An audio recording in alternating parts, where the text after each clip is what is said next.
relancer le développement avec l'élimination du travail des enfants dans la cacaoculture. Le Comité national de surveillance des actions de lutte contre la traite continue son offensive en France.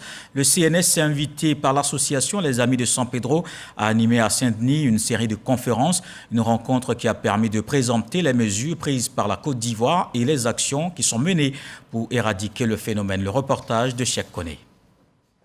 Collège Rosa Luxembourg à Aubervilliers en France. Ce matin, les tout petits de cette classe ont droit à un atelier pédagogique sur le processus de production du cacao et les travaux dangereux interdits aux enfants dans la cacaoculture en présence des membres de la délégation du CNS et des producteurs ivoiriens. Ce cours est dispensé par l'Ivoirien Désiré Begré, 60 heures par an, dans les classes de 5e, 4e et 3e. J'ai retenu que concernant le travail des enfants, les enfants ne sont pas exposés à travailler dans les champs et que leur place serait à l'école.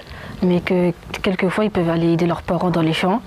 Ces enfants-là, ils vont grandir, donc ils vont se retrouver dans les instants où on discute du prix du cacao. Donc ils pourront prendre fait et cause pour nos cacaoculteurs pour valoriser les prix. Bien avant, la délégation du CNS a eu une série d'échanges avec le président délégué du Conseil français des investisseurs en Afrique, CIAN, une organisation qui regroupe plus de 150 entreprises françaises en Afrique, ainsi que le maire de Saint-Denis, Mohamed Niabali.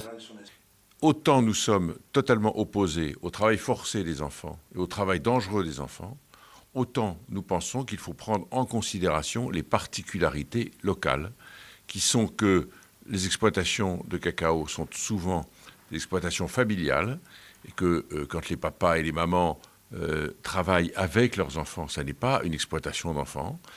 Et il faut aussi tenir compte que beaucoup de gens dans ce secteur travaillent dans le secteur informel, qui complique un petit peu la preuve et la démonstration qu'on emploie des enfants ou pas.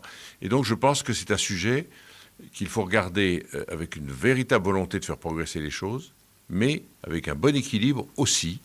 Et c'est ce que nous essayons de faire passer notamment auprès des ONG et de certains fonctionnaires européens ou français, par exemple, qui édictent des règles sans bien comprendre les particularités. Ces deux personnalités ont promis poursuivre et intensifier le plaidoyer du CNS auprès de la Commission européenne et du Parlement européen pour l'allègement de la réglementation sur le cacao durable.